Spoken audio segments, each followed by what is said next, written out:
All right, so ever wake up from a dream, like heart still pounding, and you're like, whoa, I was just Oh, chased. yeah. You are not alone. That's what this whole deep dive is about, those chase dreams. But with a twist, Mm-hmm. we're going spiritual, not the monster under the bed kind of chase. Right. We're talking about the stuff that your dream is trying to tell you about you, Exactly. spiritually speaking.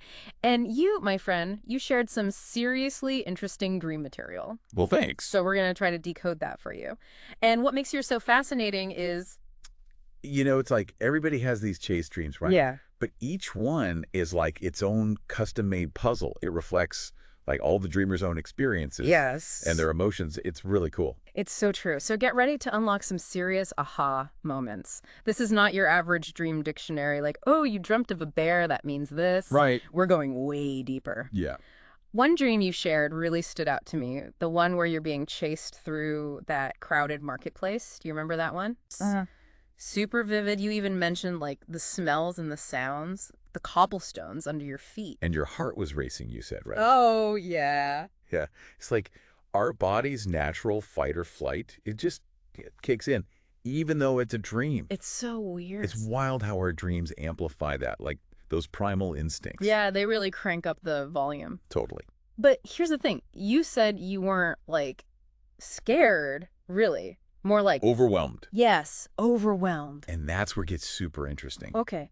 Because those chase dreams, they aren't always about, like, literal fear. Right. Sometimes it's that feeling of, like, I've got way too much on my plate. Yeah. Life is just demanding too much. Yeah. So instead of a monster chasing you, it's like that giant to-do list. Yes, like a to-do list from hell. Our subconscious is wild, right? Wild. It uses that symbolism, and that chaser is often something we're trying to outrun in our real lives. So are we running away from something bad or towards something good that we need? Because the source material also talks about the chaser as a messenger, not an enemy. Ooh, that is a really good point. And that's where the spiritual interpretation is so cool. Okay. That chaser, even if it, like, triggers our fear response, Yeah. it might actually be trying to help us. Okay, so someone chasing me with a machete is trying to help me. That's a tough love approach if I've ever heard of one. Well, maybe not a machete, but think of it this way. Okay. What if that figure that's chasing you through the marketplace, Yeah. what if it isn't an enemy? Okay. What if it's actually a part of you that you've been neglecting? Interesting. Like maybe it represents your creativity, your ambition, something that you've put aside. Like you could be doing more, but you're too scared to actually do it. Yes, Yeah. precisely. Wow. The chase then becomes less about fear and more about confronting those parts of ourselves Oh. that we've been avoiding, even if it's uncomfortable. That's a total game changer. Like, my dreams are telling me, like, hey, stop running away from this part of yourself. This part of you deserves attention. Right. Okay. But we're not just in a perpetual state of running, are we? This running towards idea. There's more to that, right? There is. What if I told you that sometimes we're not just running from something in those chase dreams, we're actually running towards something we want deep down? Wait, hold on. So I could be sprinting through a dream marketplace because I'm actually terrified of starting that business I've always wanted to start. Maybe. It's that fear of the unknown, right? Fear of success or even fear of failure. Right.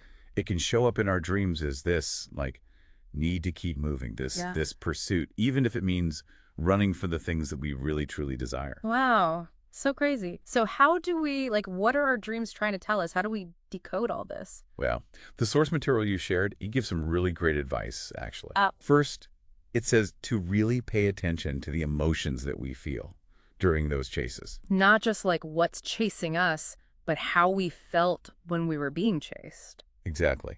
So, close your eyes for a sec. Go back to that marketplace dream. When you're running through that crowd, what's the strongest emotion you feel? I mean, there's this exhilaration, I'm about to do something really cool, Yeah. but also this oh no, what if it doesn't work out? Interesting. So you've got that mix of excitement and a little bit of fear. Yeah, totally. That's your subconscious right there. Yeah. That suggests a real drive, but also some hesitation. This is wild. Okay, so we've tapped into the emotions, but how do we, what do we do with them? This is where the source material says something really powerful. It says, journal. Journal. Okay, I have to be honest, sometimes that feels a little... Little dear diary. Yeah. A little. I hear you. Yeah. But think of it less like, documenting Yep. and more like you're bottling up lightning. Yeah. Those raw emotions, those vivid images, like right when you wake up, write it down before they disappear. Bitcoin snapshot, kind of. Yes, exactly. And here's the cool part. When you look back at those entries, you might start seeing these like patterns. Okay. Maybe certain emotions always show up with certain chases, or like the setting starts to mean something. Like our own personal dream dictionary. Exactly. I like it. Okay, so what about like if you want to take it a step further, is there a way to have like a conversation with your dream chaser? Well, the source material talks about meditation. Okay, so not just like picturing a waterfall, like actually using it to unpack these dreams. Yes. Like imagine sitting with that exhilaration and that fear you were talking about. And instead of running, you turn around and face whatever's chasing you Okay. head on. That sounds kind of scary, but also empowering at the same time. Right. Like I'm not just a victim here. Exactly. You're taking control.